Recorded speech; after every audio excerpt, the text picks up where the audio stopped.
to the republic for which it stands, one nation, under God, indivisible, with liberty and justice for all.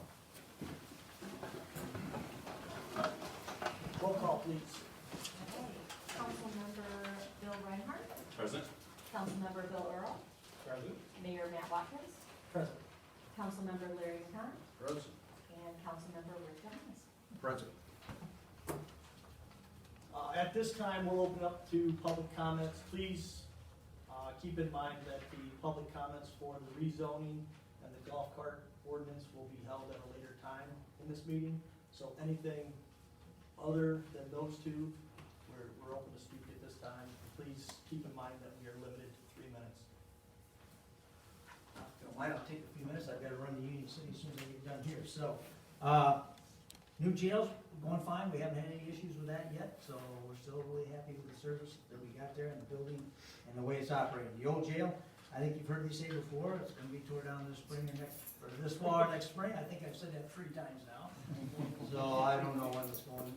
As soon I hope. Anyway, in corrections, we booked 311 through the jail in the last quarter. On the patrol side, our monthly average after hours overtime, this is overtime that we work when we don't get relieved at 6 o'clock. 158 hours a month that we spend after hours covering the county when we're supposed to have the weekend. Our complaints, so we average about 1,129 complaints a month. That's, if you figure our average deputies are 3.5, that's how many we have on at a time. That's 322 complaints a month for our deputies. And they range any place, of course, from murder to property checks. Property check numbers are increasing. You may have noticed that since we split the shift up now. 2 come in at 4 and go home at 4, 2 come in at 6 and go home at 6. So they're doing more property checks and doing things more like catching the bus routes and those kinds of things early in the morning. That's really picked up and working pretty well. On July 13th, the working meeting chair was presented with 17 suggestions to pay for the additional night patrol. I think most of you know that finally went through on August 29th. They voted to put the 6 deputies on. Those 6 deputies, he wants them on before the first of the year. And of course, we all know the biggest part of that problem is trying to get people to apply. So everybody's having that same issue. So we did post that by union contract. That list came down, so all the folks that could have promoted and done a transfer over to the road from corrections, we had nobody qualified. So that list has come down now, so we're free to take applications from non-union folks as well as just regular applications from the community. And we do have several that we're going to be interviewing starting Friday. High-speed chases are up. We've had at least 3 last month. On the week of September 18th to the 23rd, we had 3 high-speed chases, 2 cars and a motorcycle, 2 caught out of the 3. We also had a high-speed chase that involved the deputies from the St. Joe County area, and they were chasing a double murder suspect that ended up being captured in Branch County up on Kane near 86 and the Kane Road. And our Victim Services Unit has been busy working death notifications and fires. Marine Patrol, this year they've had to report a lot of damage to our big buoys. We have the buoys, that we have in all the channels. They're about $300 a piece, and several of these have been damaged enough that we can't reuse them. So that's gotten to be a problem this year. New laws, of course, as of 6:30, there's no hands for cell phone usage, so you either have to use your Bluetooth in your car or you have to have a device to hold your phone in the car. Sheriff's Office, we had 2,936 complaints last quarter, 233 traffic stops, 59 property damage accidents, 7 PIs, 101 car deer. We had 8 B&Es, 24 domestic abuses, 10 assaults, 9 larcenies, 104 arrests. For the city of Bronson here, we handled 33 complaints. Most of those were assisting the Bronson officers, but the most serious was we did cover a burglary. We had 5 warrant pickups here. We had 1 juvenile that we handled and 1 person to assist. Traffic, we had 1, property checks 5, and we had no other accidents there. Additional info, I don't have anything new there to report. Drug drop-off box, first quarter took in 116 pounds, second quarter 166 pounds, and last quarter 172 pounds for 454 pounds of pills that we've taken so far this year. So that would end my report, unless anybody has any questions. How's that drug drop-off box work? They just come up and there's a box? Yep, there's a box. If you go in the main doors at the new jail, off on the left, there's like a mailbox, the old style mailbox sitting there. You just drop them in there. They don't take any liquids or syringes, just pills, but you can drop them right in there in a bag, please, don't just dump them. Because that happens too, and the sheriff gets real upset. But, and then we take care of them from there. So they just drop and they can go. Yeah, they just drop it, you don't have to stick around, it's under camera, so if you try to do an exchange program, we'll catch it. Just gotta leave what you bring in. Thanks, John. Anything else? Thanks so much for your Thank time. you. Thank you. Thank you. Thanks, John. Thanks, Billy. Anybody else? I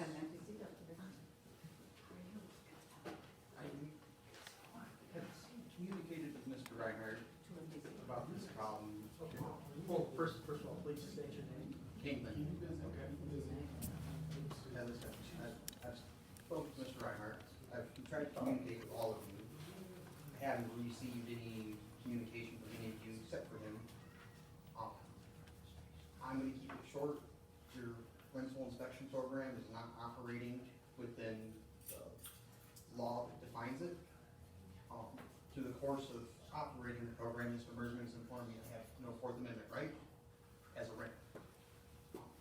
Would any of you like to reinforce whether I have a Fourth Amendment right as a renter?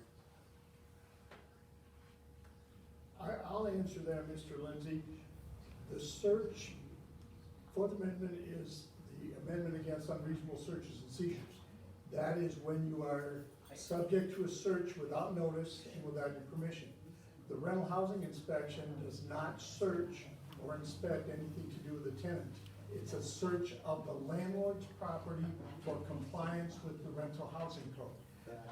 If the inspector walks in there and sees the tenant operating the meth lab, there's nothing they can do, because they're not inspecting the tenant's property.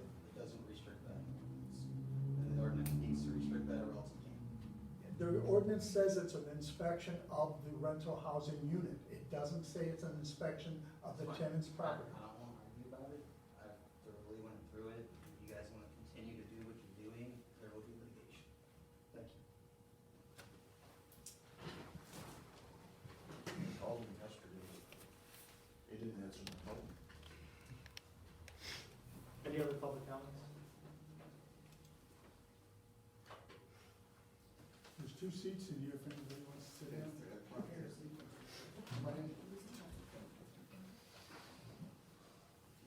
Presentation. Is Kate Wall here? Yeah. Yeah. Sorry, I forgot to write the name on the agenda. Oh, that She would is like to- okay.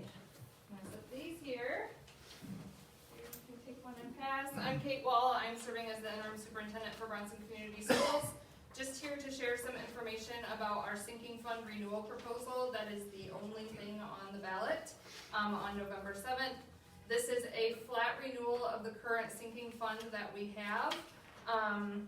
The last time that this was on the ballot, it was for a 2 mil sinking fund.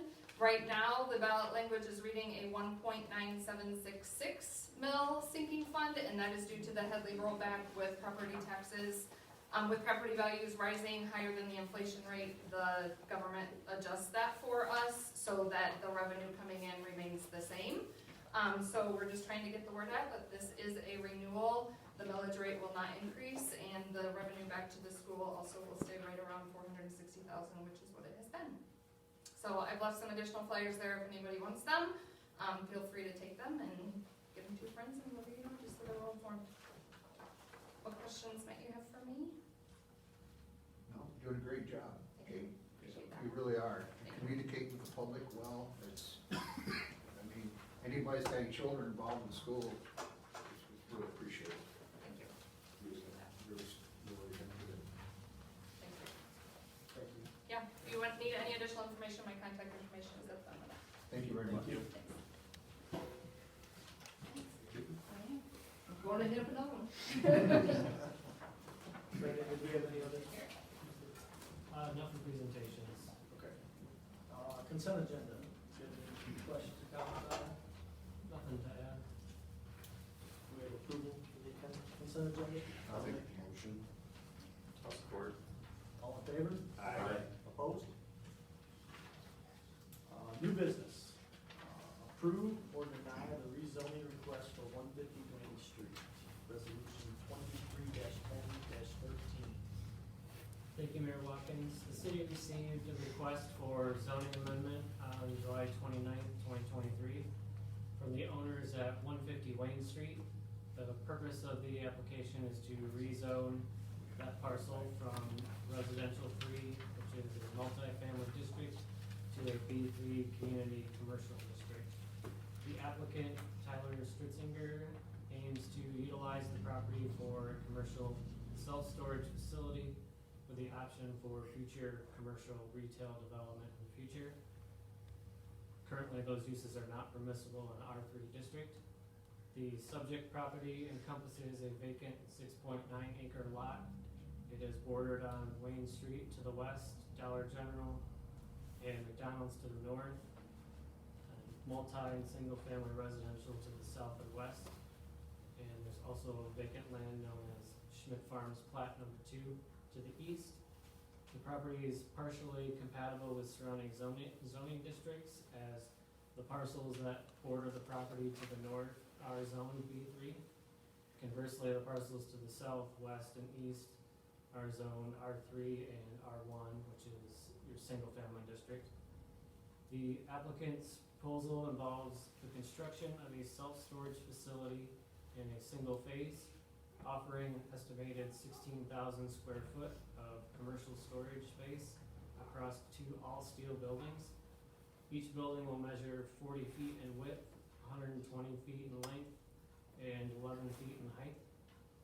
The conceptual site plan has been submitted as part of the zoning amendment application, servicing to visually articulate the intended purpose. Access to the site would be from Wayne Street, as generally depicted on the site plan. The driveway and parking area would be gravel, and would be subject to any minor modifications required by the zoning ordinance. The city's master plan outlines a comprehensive long-term vision delineating recommendations and strategies for achieving this vision, particularly regarding future land use.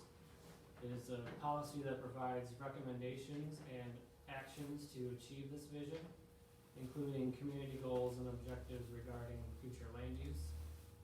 The master plan's future land use map identifies the applicant's property as multifamily. This classification is designated to facilitate affordable housing options while offering an alternative to conventional single-family homes. The designation encompasses apartments, conversion of single-family dwellings into 4 units, offices, public buildings, and planned unit developments. Currently, R3 multifamily residential areas constitute about 2% of the city's land, with the applicant's property being one of 2 vacant lots designated as R3 in the city. The applicant is cognizant that the special land use permit and site plan approval would also be required for construction and operation of his storage facility in a B3 zoning district, if that is ultimately what's decided to approve. A public hearing was held at the September 14th Planning Commission meeting.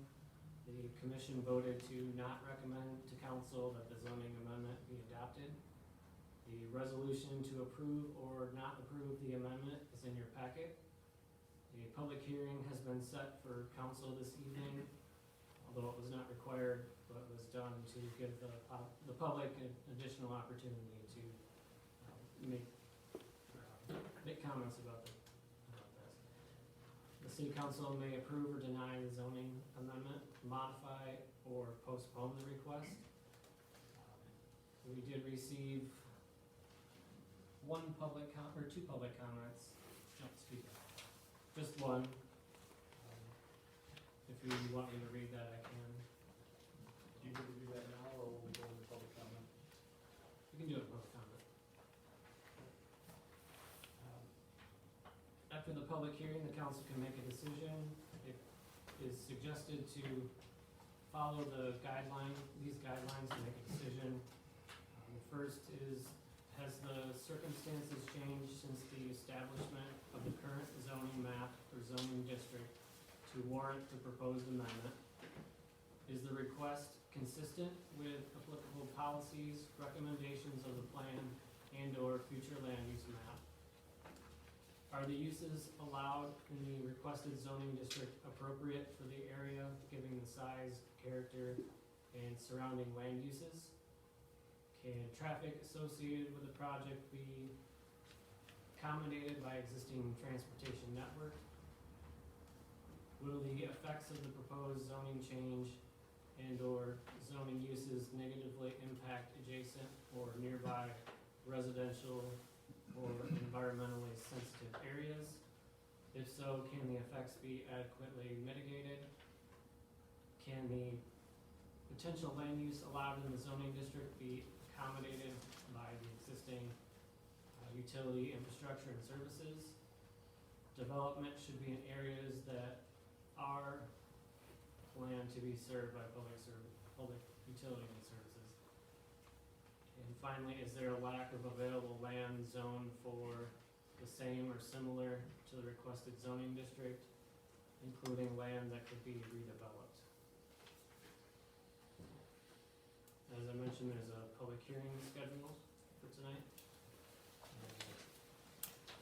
So just opening that before So deliberating. at this time, do we have a motion to go to public hearing for the rezoning resolution 23-. I'll set a motion.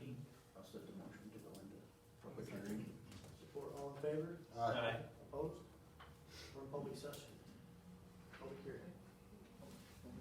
Go ahead, please stand up. Speak your name, please. Hello, my name is Tyler Stritzinger, and I am the current owner and developer of 150 Wayne Street. So I am here today before the council seeking to have 150 Wayne Street rezoned from the R3 multifamily residential to the B3 community commercial district. So as all of you probably know, I went before the planning commission on the 14th. They voted not to recommend with 3-2 votes, so it was a very close vote. Though they did not recommend the request, I think it was a result of confusion and miscommunication on my end. So I'm here today to hopefully explain things more efficiently. So for starters, our intentions with this property after rezoning are to develop a storage facility on the east side of the lot, which I already have financing for, because I've already been to Southern Michigan Bank for that. And I've also been in contact with Sam Wicki, and he has been interested in purchasing a parcel or a piece of the parcel and growing his business. So he wants to expand discount to use of Bronson. We've even had purchase offers back and forth. So for with the commercial property left, our development, we would want to see if there's anything else the community needs. So we obviously aren't going to use it all with storage, and we want to use it all with the grocery store. So we'd be looking to develop the majority of the property at some point in time. So with this optimistic outlook on developing the entire property, I can't not mention the fiscal benefits of 7 acres of commercial property, which in most communities typically makes up a large portion of the municipal budget. So the storage facility alone can contribute thousands of dollars a year. And that doesn't take into consideration the grocery store or anything else that'd be on that property. So next I'd like to address the concerns that arose in the previous meeting with the planning commission. So during that meeting, the Madam Chair voiced concern that another grocery store was not necessary in her community, and that was my fault. So I failed to inform her that it was actually going to be an existing grocery store that wanted to grow their business in the community. So I think she thought it was another one. So that was my fault there. And at that time of the meeting, Sam and I were able to actually talk. So like I said, it's my fault there. And the other point that she brought up was that there was already enough storage in Bronson. Yeah, just 3 pages. Sorry about that.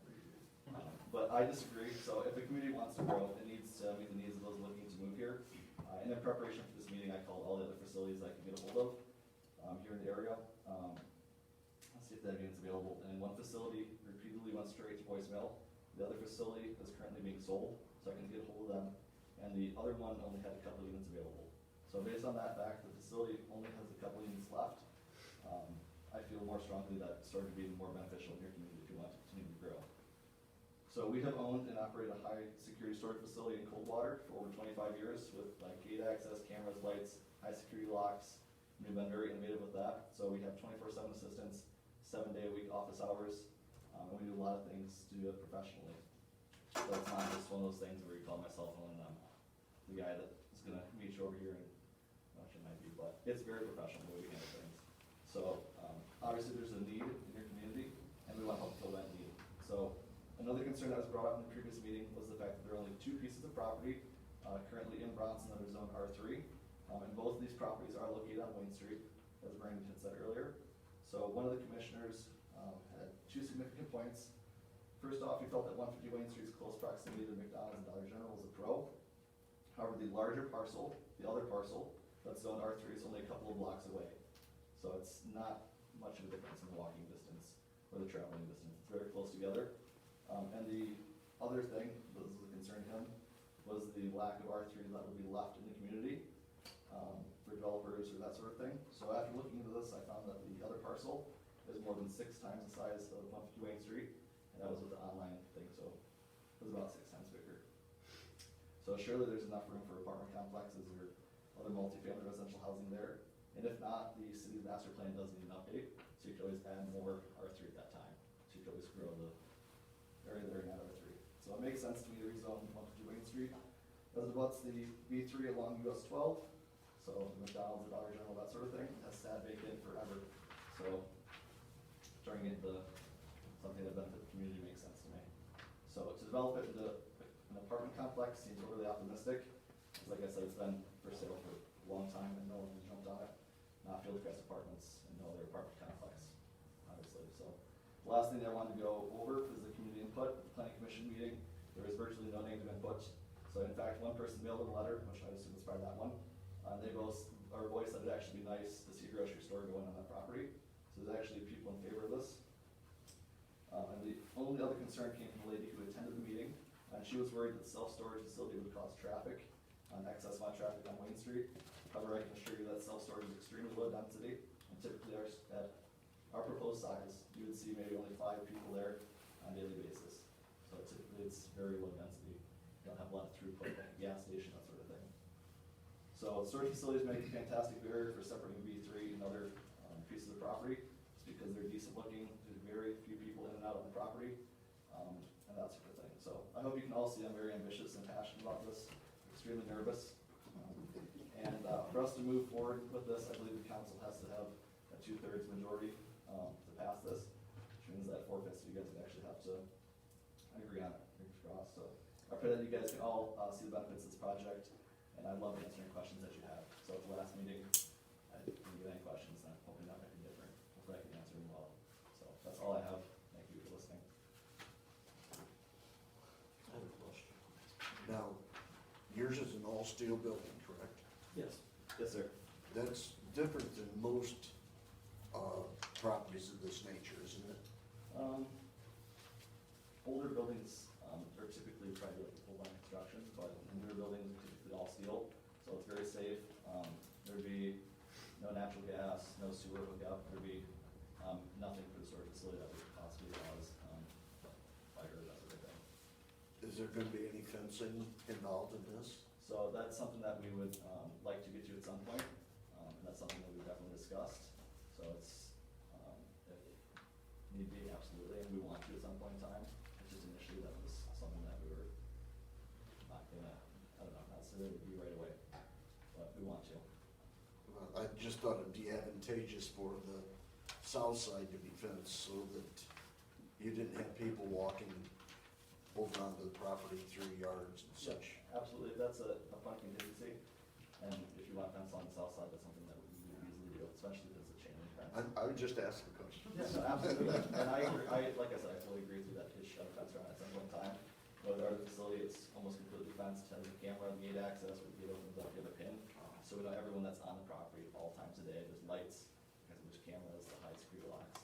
Everything is very tied down, and there's only, when we were looking at it, there's only a few people in and out of the property on a daily basis, especially at a facility like this. We don't have much people in the backyard. And your doors are taller and wider than most, aren't they? It's an 8-foot door, it's probably 6 foot tall. It's 8 foot by 8 foot. 8 foot by 8 foot, Okay. so it's a large roll-up door with the cylinder locks. We, had experiences, Frank was back there, storage sheds not being totally being conducted properly. Yes. Stuff piling, like, I'm not gonna go into detail where, but we had one set where stuff was just piling. People went to clean out their storage shed and then they put it like in between. We also had a lot of traffic that we really weren't too comfortable about.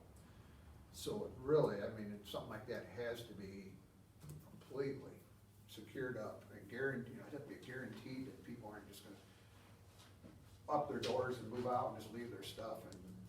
You know what, we have that, if you don't mind if I respond. No, I'm happy to hear that. I'm the owner of the other storage facility that he talks about, I'm his father. We have about 300 storage units, we also do Okay. portable storage units as well.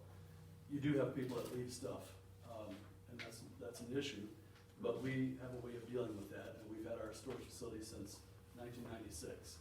If you go over there anytime, there's nothing on the property. If people leave stuff, we go over with a trailer, we move it right away. It's important for us, and the reason we do that is because once somebody leaves something, then what happens is it compounds. People are gonna see that, they're like, oh, well, these guys left stuff out, they'll throw stuff out. Our facility is extremely clean. There's nothing, you'll never find any trash. You know, we go through regularly and pick up trash and go through the facility. With gated access, you're only gonna get people that are part of the property going onto the property. Right. Initially, we talked about gating the access road to it, but not necessarily fencing the entire property in. The reason why we discuss that is, as you develop, you know, space becomes an issue, and if you're staging a building, you stage that building away from where you're building. So to have a fence there would be not indicative of staging additional materials and such for construction. So like with our facility, once our facility was fully built out, we fenced everything in. So it's, yeah. And that's very important because in that, and I'm not gonna, once again, point the finger anywhere, but we also know that there was a lot of traffic coming in, ridiculous amount. Sure. 1 in the morning, 2 in the morning, and it just got to, it was quite a, Frank knows everything we're talking about. That's something we really need to make sure that don't happen again. It would definitely only be people that are with the facility. That has a code. that Once you- again, you know, well, I can show you on my phone, No, you're basically, good. we can pull up our gate cameras. Sure. We can look at the access by hour, we can look at the times, if somebody's coming in at a, what's that? We know who's there when we're there, what they did while they were there. So it's not like this anybody can just pull in and do Yes. 1 in the morning, everybody can, you know. You can pull in at 1 o'clock. Yeah, Still but I gotta mean, get it's your gonna be picture more taken. monitored than. Yes, sir, Yeah, absolutely. That's what we're Yeah. wanting. That's what If there is, what we do typically is, if we see a pattern, if someone comes in at 1 o'clock in the morning, we don't restrict access to your facility, it's a 24-hour access. If someone comes in at 1 o'clock in the morning, it's fine. If they do that 2, 3, 4 days in a row, then there's a phone call made, and we actually contact them and say, hey, That I would appreciate. why are we accessing the storage facility at 1 o'clock in the morning regularly? That we'll regularly go through the facility, so with having the facility, you have to do locks, unlocks, that sort of thing.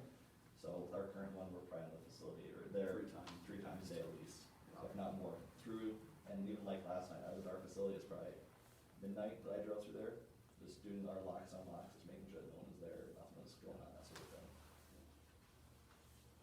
We definitely, I mean, I don't know, I mean, my wife and I have been developers in Branch County. My name's Matt Stritzinger, my wife Jenny Stritzinger. You know, we came to Coldwater in 1992. We have developed lots of businesses throughout, you know, mostly the Coldwater area. I can mention, I'm not sure, but there's basically, we engage actively on boards and different things. We serve our community. We're part of our community. We're constantly involved in different things, charities, fundraisers, whatnot. As local business owners, we understand that. I mean, we try to keep it a close edge on what we're doing with our businesses and our properties. So the storage facility, definitely, we operate that very professionally. So, and we've developed, like I said, many things over the years. So I mean, most people recognize us from Adventure Zone and Coldwater. Is where we're constantly growing that. We're going to be putting a big addition on there as well. But we've also, the storage facility, we've done gas stations into retail and into restaurants. We've had commercial rentals. I mean, we've done lots of different things in the community. So we're very familiar with the development process. So understandably, you know, with the piece of property over here, you know, we just felt that was a perfect fit, being that it was near adjoining another commercial area. Tyler wanted to follow his dad's footsteps and get started in the development business and wanted to get out on his own. So I was basically just here to support him. So I appreciate that. Yeah, Well, I have talked with Tyler, and very, very fine gentleman. thank you, thank you. Thank you very much. Absolutely. If you have any questions about anything else with regards to that portion of it, I mean, Sam, I don't know if you want to discuss anything with what, any ideas of what he's doing. I mean, you know, Sam has ideas of also utilizing the property for commercial development. So, Is there any other discussion, question, comments? Yeah, I'm Dave Rowan. I've known the Sturgeon family for quite a while. They are very professional in what they do. They manage things. If they say they're gonna do it, they do it. I'm sure this would be a big asset to have this in the community and with the development they're gonna be doing. And I'm sure that they would support the community. So, thank you. Thank you.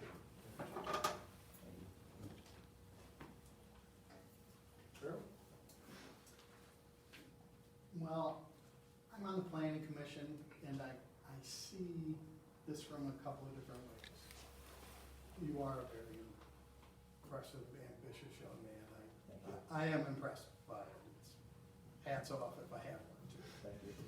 The big concern at the planning commission did come down to the biggest stumbling block was not fitting into the master plan with only just those two pieces of property left zoned for that use. And there is another one, but when it's south of those senior apartments, that convenience for apartment living adjacent to the business district, to me personally, seemed to be too inconvenient to be able to take advantage of the foot traffic for a lot of people who may live in there. And that was the city's last piece of property that checked all those boxes. If we had other R3 available, it probably would have been looked at completely different. If things change in the future, it'd probably be looked at very different. But that was my biggest concern in voting against that. I'll take that planning commission hat off for a second. And as a homeowner who lives in between those two pieces of property, I don't think I would want a storage unit as my neighbor. It's very worthwhile need in the community. I don't think that in my residential neighborhood is something that I would prefer to have as my neighbor with the other concerns that come with it. Thank you. Any others? I guess I will. My name is Dennis Sikorsky. I wasn't planning on talking about this tonight, but I guess as a resident of the city, I think it'd be a huge benefit to the community.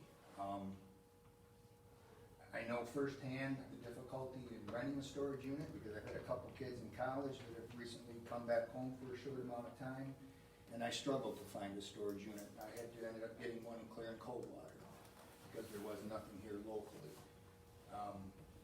That property has been vacant for many years. Nobody's took the initiative to develop it. We've got somebody that wants to do it, so I'm all for it. Thank you. Thank you. Can I respond to a previous comment? Sure. Yeah. So the other piece of R3 property, like I previously said, is about 6 times bigger than 150 Wayne Street. And that one is already located around other apartments, and it's only like 2 blocks away. It's not a very long walk, or there's public transportation like the Mega Bus, which I believe you guys have here as well. So I think that it's not a significant distance. Like I said, it's substantially larger. I think it makes sense to have the commercial growth stay by the Dollar General, stay by the McDonald's, because you already have commercial property there. It doesn't make sense to necessarily have apartments there.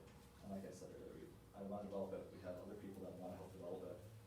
And to me, it makes sense to try and get this property to become something and help the community substantially, as numerous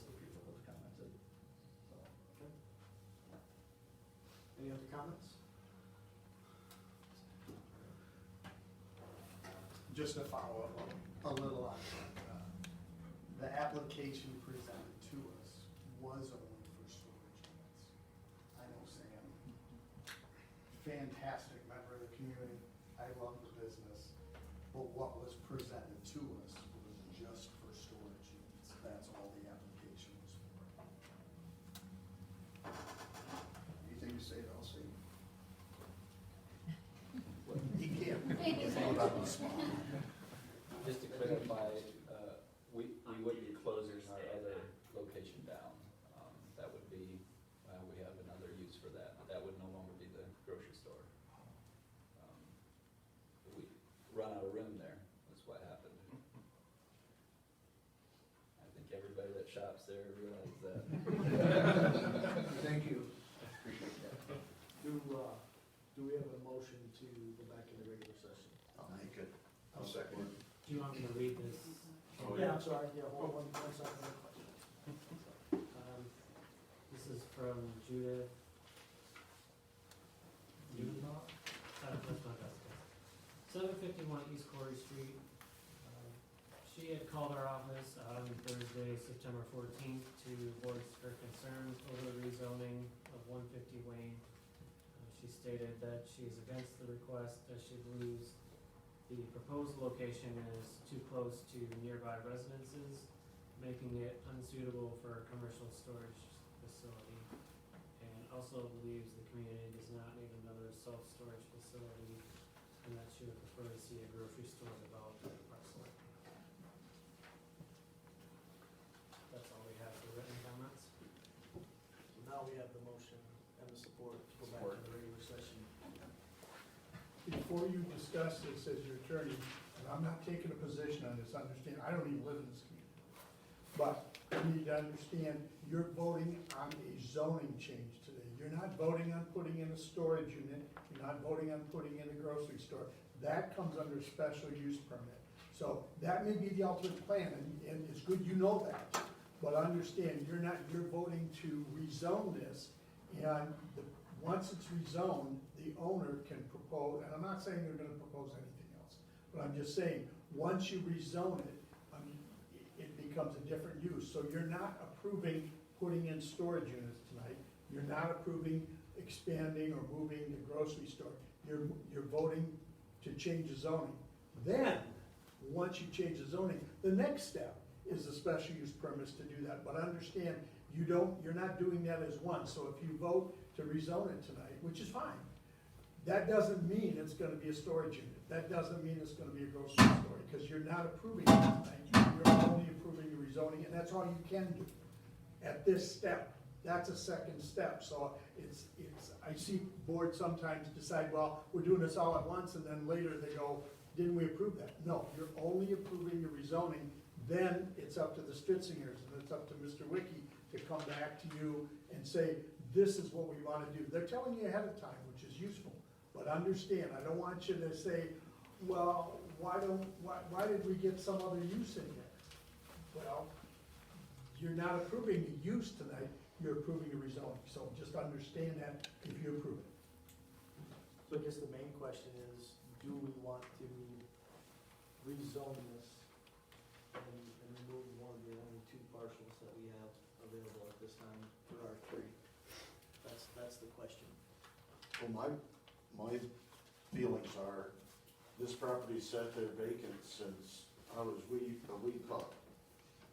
And if we make it into commercial property, then most likely we're gonna have some building take place, which is going to be profitable for the city as far as taxation.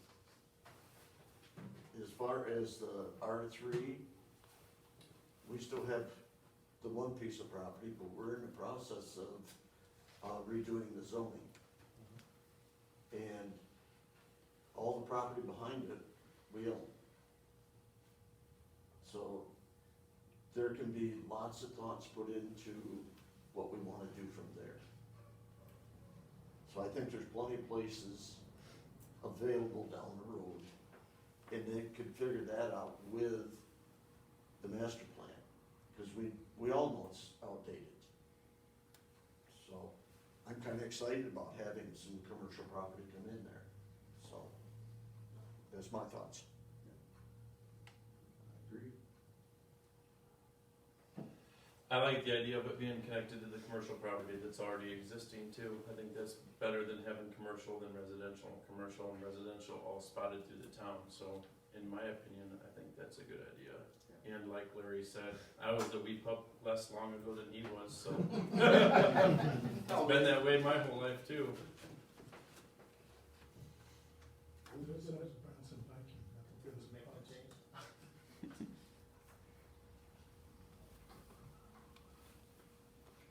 Do we have a motion?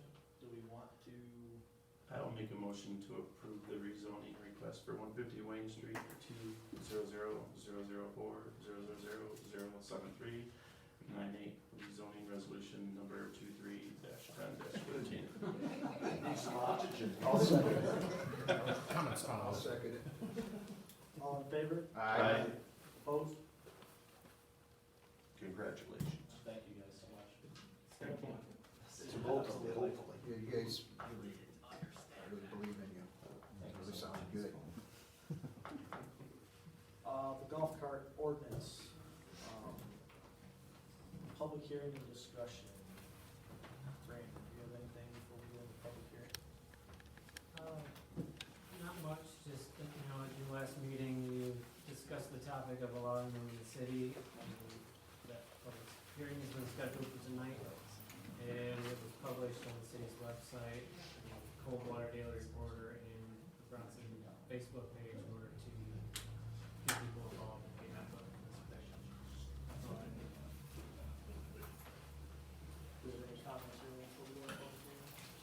Do we have a motion to go into public hearing on the golf cart? I'll make the motion to go into public hearing on the golf cart ordinance, public hearing discussion. That's the board. All in favor? Aye. We're in public hearing. Questions, comments, concerns? From the community? Right. I'm Damon, currently live in Union City. I own limitless golf carts. We've got hundreds of them. We do a lot of stuff. I work on them, I do mobile service, of course I buy them, sell them, everything, all customization. A lot of fun, I'm involved in a lot of cities that allow it, and I've done a lot of talking with some. I live in Union City and we've always allowed it. And there's never any issues. They're 12 mile an hour, 15 mile an hour. They get people out. We go and see a lot of stuff. It's a lot of fun. We do activities like in the parades, stuff like that. It helps, like, for instance, Post Festival. I'm involved in a lot of things at Post Festival, and it sure is nice when I can bring my grandparents 4 or 5 blocks to watch me do stuff. There's several rules you can imply, like our town over there, you can't cross or you can't ride anything over 25. You can add lights, turn signals, brake lights, seat belts. It's all available. So when I heard Bronson I've always wanted this. So when I heard Bronson, I'm raised here my whole life. I'm definitely for it. I just got a building down here, right on the edge of town, and I'm already in the motion where I'm gonna open another wing of my business here. So I will have a bunch of them. And I'll be readily available for whatever happens with this. So I think it'd be fun. I'm definitely for it. We've got a lot of people interested in it. And you got my vote, for sure. For sure. Yeah, Dennis Sikorsky again. I guess I'm here today just to voice my support for the golf carts in the community. I mean, as an aging community, we aren't attracting many new young residents to our community. So in my mind, we gotta take care of the residents that we have in our community. Times are changing and we need to change with them. I think it'd be a great benefit to our seniors in town who can't drive and have no other mode of transportation. I realize that we need to follow the laws and regulations that would be adopted for this ordinance in our community. But as long as those rules are followed, age 16 and up to drive them, I'm all for that. I don't think young kids need to be driving these things on the road. But if you've got a driver's license and up, I don't see an issue with that whatsoever. And I don't think in the big picture of this, I don't think it's gonna affect a lot of people. I mean, I don't think you're gonna see everybody in town go out and buy a $3,000 golf cart, because they can't afford it. I think it's gonna affect maybe 10 to 15 people in general, and if we can help 10 to 15 people out, then I think it's a positive thing. Yes? Kathy Mandoka, I support it. I have a written comment from Homer Mandoka that he sent to me today. He said unfortunately he couldn't make the meeting tonight. He would like to express support for permitting the usage of golf carts in the city limits. He says he currently owns a golf cart that includes lighting and signals for street use by another governmental unit, and would like to bring it to his residence for local travels. And thank you to the board for the open process to provide public comment during council meetings. Did you guys have any questions for me? I forgot to ask. I know a lot about them, I work with them every day, so as far as regulations and stuff, there's really nothing that we can do. I do lights, signals, seatbelts, I do everything, so. Like I say, I'll always have, I'm not gonna have many down here, you guys know where it's at, it's the old Coops Corner building, it's a storage facility, I'll have them there. We're doing sheds and stuff too, but it's a separate deal. So I'll have 10 to 15 available, but I have usually always over 400, so I'll have different stuff there all the time. Steve, I think, did you raise your hand? No, okay, I'm sorry. Yes? Cindy Johannes. I just wondered if somebody could review maybe some of the laws and requirements that we're gonna have to have for the golf carts in order to have them legal. I believe some of the, I was gonna say, some of the things that you have in your report here, Brandon. Drivers must possess a valid driver's license and be 16 years or older, must not That's the village of Union City. Those are not state Oh. laws.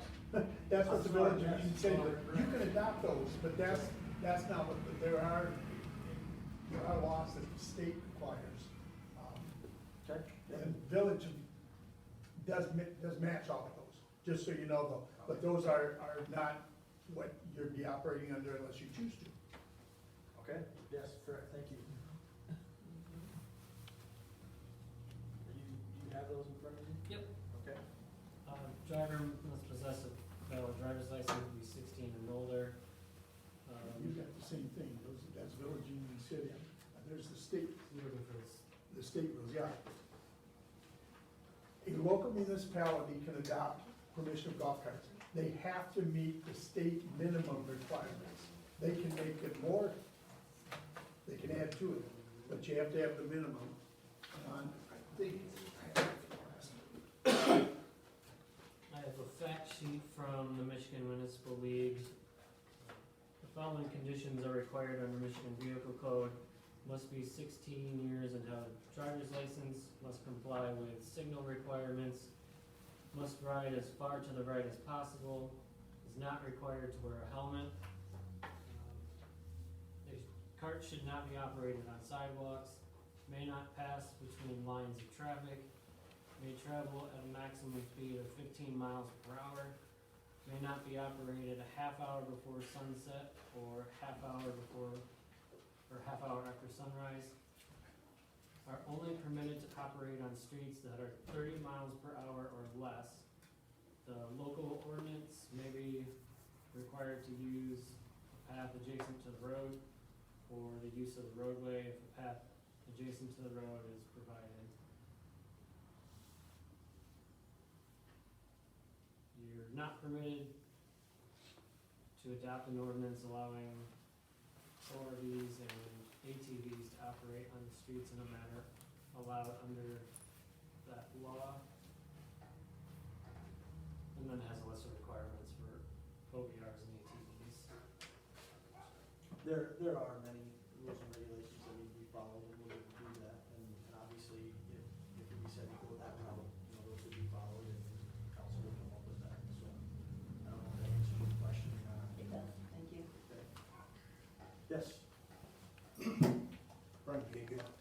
I I do cleaning here at the city, and I've been to the police department a couple different nights, and one night I heard over the 911 golf cart, 8 young kids on it, no lights, down in my part of town. I think it's the same one that I had seen with 4 kids on it, with no lights, skirting around. I made it a point to talk to Ricky, he was up at the Shell station at that time, because yeah, I said, I just got a call on it, so. I don't know that I'm for or against, but that kind of thing shouldn't happen. Understood.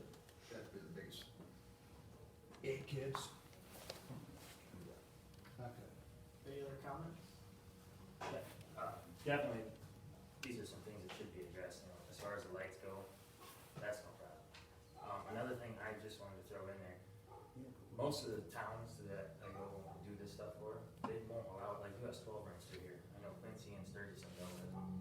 I think it's a great idea to keep them off though, you know, like, I know Bronson's 4 lanes or right through here, but they have ordinance where you can cross 12, and I know it says 30 or under, but I'm just throwing that out there.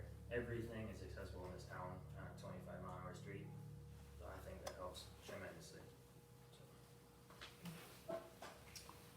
I will say I had a local resident come to me and was complaining about the 6, 8 kids hanging off him, and he almost hit him. And that'd been catastrophic. I'm concerned about that. I know Steve has voiced his opinion on it to us. Scott, have you got an opinion you wish to voice? I think that it would be good for the community on the side streets. Obviously, I don't think any of us want them going down 12. I have a slight concern of crossing 12. The majority of the car accidents that we go to in town are side impacts from cars crossing 12. And we've actually had cars flip in town. We've had severe injuries in town, and that's in a car. So I think it would be a great thing for people to be able to do it on the side streets, crossing 12. That does concern me from a safety standpoint. I'm not sure you can say, yes, we're gonna allow it on side streets, but not cross 12. But that is, I do have a little bit of a concern there. If there's a side impact from a car going 30 to 35 miles an hour, that's if they're obeying the speed limit that hits a golf cart, side impact, the results are gonna be catastrophic. Not saying I'm for or against, but as the fire chief, that's my opinion, that there could be catastrophic injuries on crossing US 12. Yes. It's my understanding that you could put something into the rules and regulations though that state that you could only cross 12 where there's an actual traffic light. There you go. That would be much better. That's a good point. I'm great. Of course, it's still gonna be bad if somebody on the side street. Exceeds the state requirement. We can make it more restrictive on that, but the minimum is what the state is requesting those, if we go this route. The village and Union City's rules, by and large, mirror that. If you look at those and listen to what the state is, that one about the 30 miles an hour is not in the Union City rules. Because they really don't have a lot of, they got kind of one, but even going through town, it doesn't go about 30, so they don't really have that issue. If you decide to move in this direction, I think you need to get your chief of police and maybe your fire chief to put together a suggested set of rules if you decide to go in that direction. Any other comments on this? Yeah, because Union City's not allowed to go on M60. You know, but they're set up different, they tee into it, so. But Brunson's set up beautiful for it, as far as you know. Quincy and Sturgis would be very similar, and I've dealt with both of them. I don't know their exact, but I do know that I deal with plenty of them at both of those towns. Any other comments? Do we have a motion to go back into regular session? I'll make a motion to go back to regular session. I'll support. All in favor? Aye. Discussion. I'm not for it. I voiced that last time when we talked. I'm concerned that not only crossing 12 is dangerous, but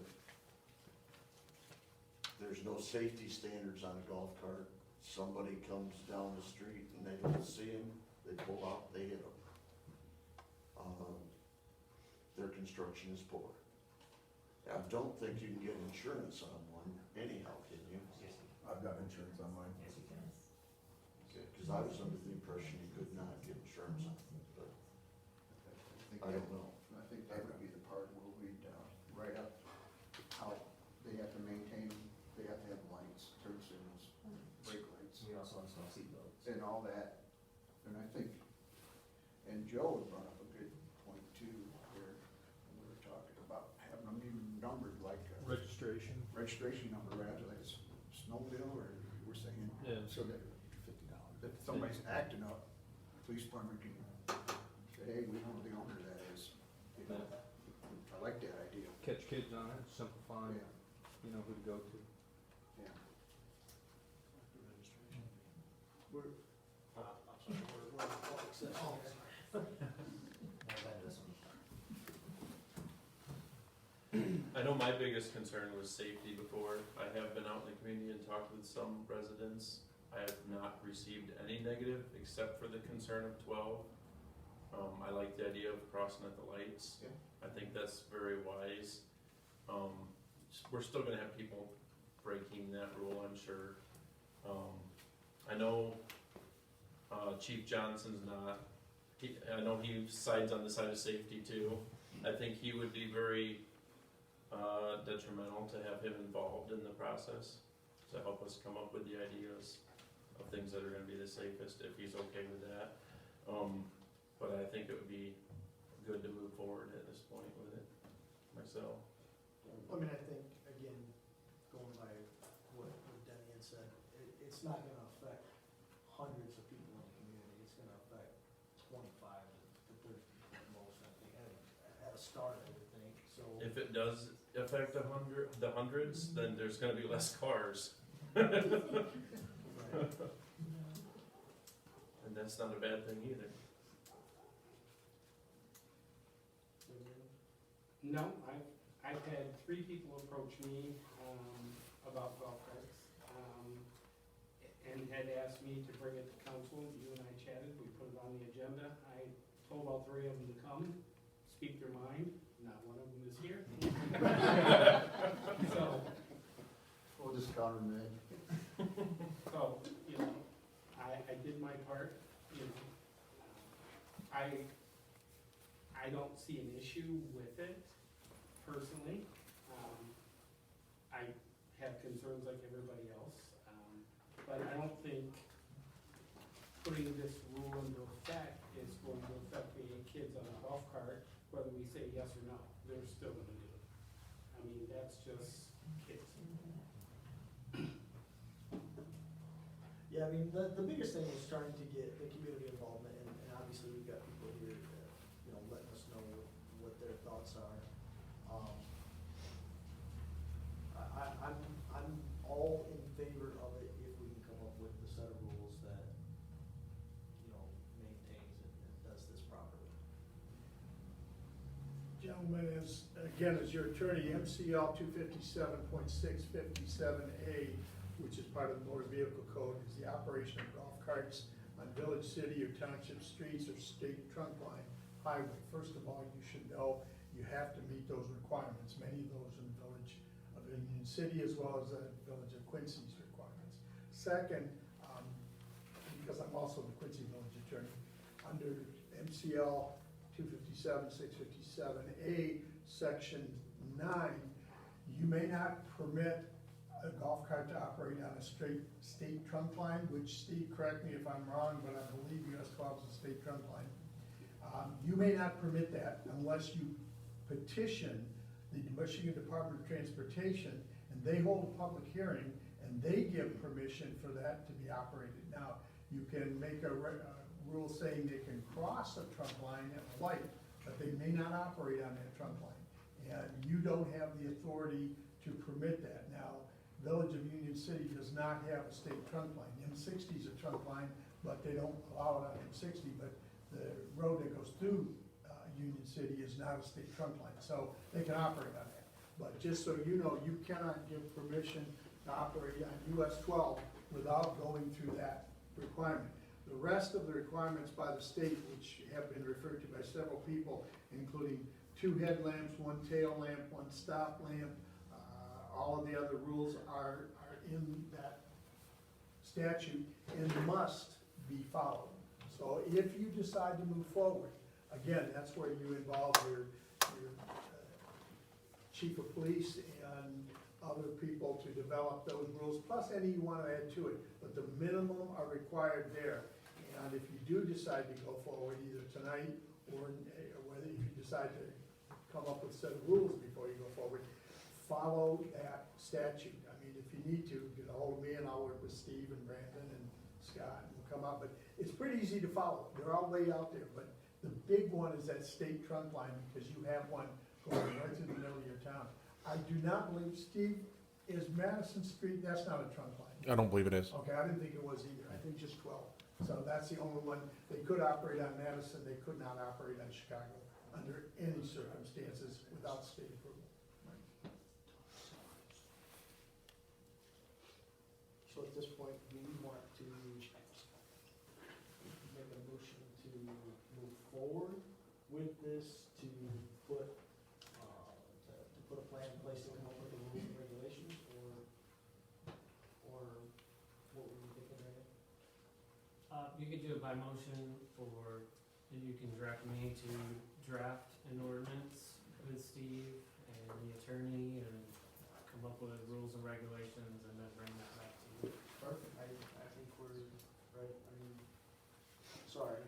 But I think you got majority. Yeah, so if you would, Brandon, just work on that. Do we have a Thank motion you. for that? Do we need a motion for that? We don't need a motion. No, because you're not approving anything. You're giving direction to your city manager to come up with a proposed ordinance. Thank you for everybody for their input, appreciate that. Thank you, Denny, for all you guys have. Award the assessing services contract, Brandon. Thank you, Mayor Watkins. The city received 4 bids for the part-time assessing services contract. The bids were opened on October 3rd. The packet is the bid tabulation. We have 2 low bidders, R&R Assessing, and Richmond would be the main point of contact. For year 1, they would be $14,400 a year, plus additional charges for splits, boundary adjustments, and combinations. And years 2 and 3, there would be a CPI increase. And then Karen Smith, $16 a parcel. We have 1,010 parcels for a total of $16,160 a year. Tax tribunal cases, should it go to that, would be a negotiated fee. And Richmond of R&R is a Michigan Advanced Assessing Officer, or MAAO, and is qualified to be the assessor of record. She's currently the Madison Township and Kinderhook Township assessor, along with being the assessor for 3 units in Van Buren County, 1 in St. Joe County, which would be Colin Township, and 1 in Cass County. She has 17 years of experience as an assessor. Karen Smith is a certified assessing officer, or MCAO, and is qualified to be the assessor of record. She's worked for the city for 40 years, with many of those years serving as the assessor as well as the clerk treasurer. She is currently also the assessor for Bethel and Gilead Township as well. I tried to compare the two over a 3-year contract, should you choose to do that. For R&R assessing, excluding additional charges, it came up with $44,951.04.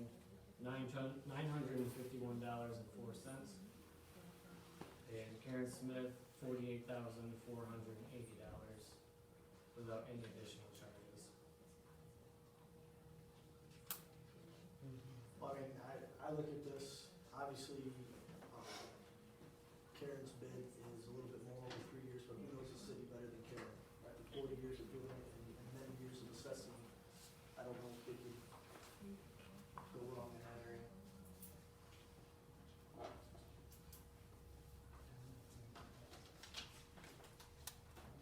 I've talked to both supervisors in the 2 townships that use R&R. They've been very satisfied with them.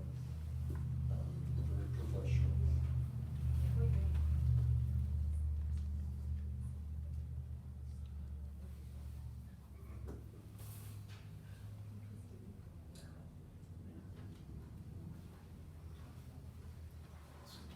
Well, how much money difference?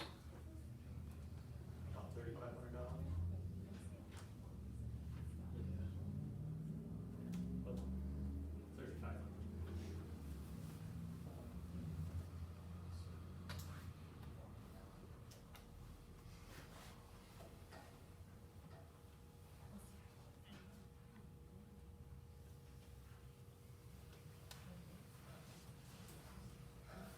I'll make a motion to go with R&R for the low bid.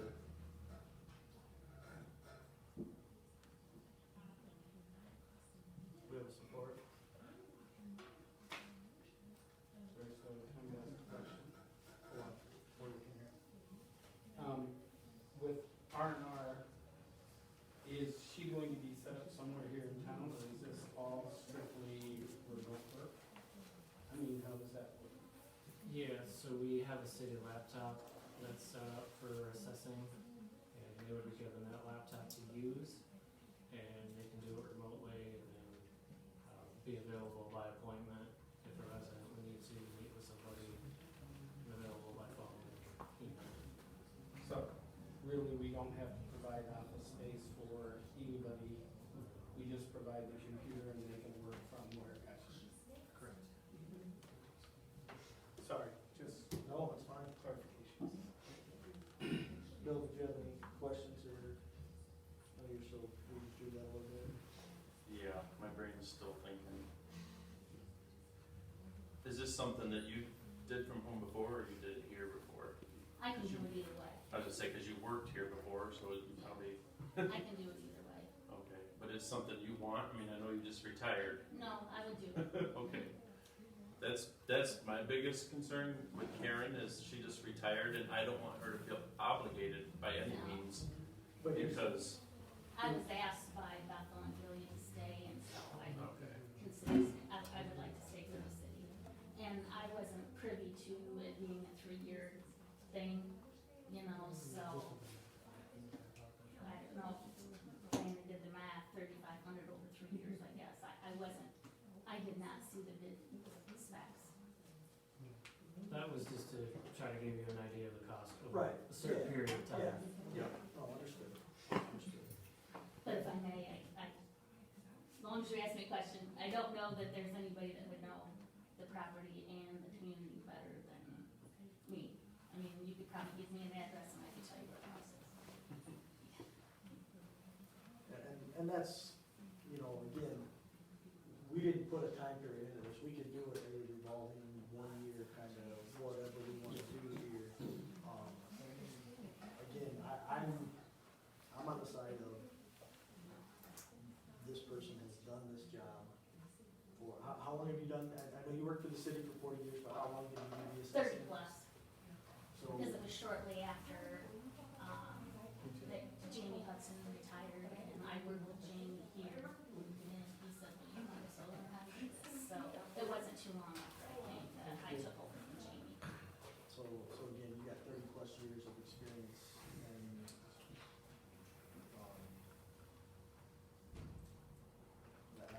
my motion would be to. You have a motion on the floor, you either need a second and then the vote, or you can't make a second motion after there's one on the floor. Just so you know, I don't want you to get caught by Robert's rules. Nope. Do we have a support? I think Larry, you had the support to go to R&R, Yes. correct? I made the motion. You made the motion. Do we have Nobody support has for that? supported it at this point.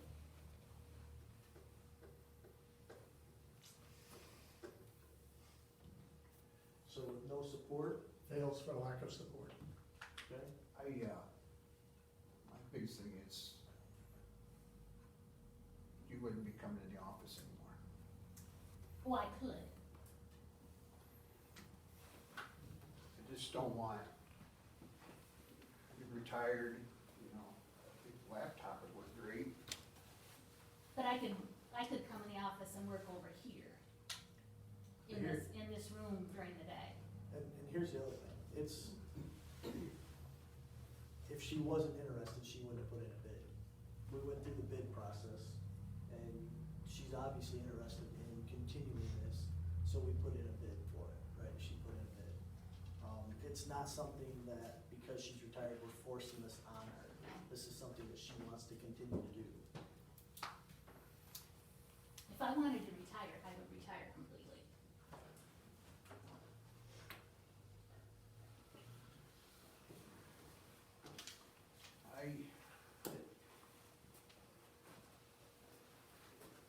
Go with Larry. So with, how can we do that now? I mean, that was, we didn't have support. You've got a motion and a second, now you vote on it.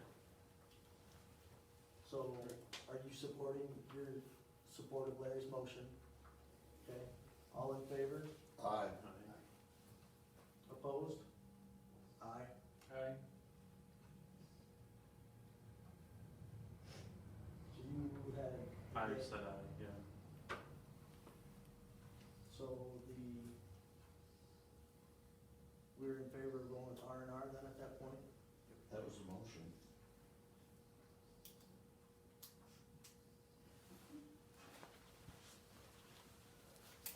Okay, approve the master plan and zoning code update consultant. Thank you, Mayor Watkins. The last hurdle for the essentials level certification of the redevelopment ready communities program is to update the master plan and zoning code. The city recently released an RFP to contract with an external consultant on master plan and zoning code update. The city received 4 proposals in response. After careful review, it was determined that the most 2 competitive bids were by Marsh and Wade Trim. Myself and our CEDAM fellow Patrick Berg conducted interviews with Marsh and Wade Trim on Wednesday, August 23rd. The interviews provided us with an opportunity to learn more about the consultant's work plans, proposed schedules, and public engagement strategies. Wade Trim proposed a project timeline of 18 months to complete both the zoning and master plan update. During this time, Wade Trim would facilitate an engagement effort that includes online surveys, in-person workshops, and presence at community events. They would participate in the establishment of a steering committee to assist the planning commission and city staff with those updates. Their proposal was totaled $40,400. Marsh proposed a project timeline of only 12 months to complete both. This would include a planning process that addresses, like I said before, the master plan and zoning code, but they would do it simultaneously, structuring key tasks into 4 phases. Those phases are anchored by a comprehensive public participation plan that includes numerous vision sessions, surveys, and community workshops. Marsh would help facilitate the establishment of a steering committee to provide guidance on major plan decisions. They submitted a highly detailed proposal that accurately addresses the city's goals and objectives for the project. Their total bid was $40,000.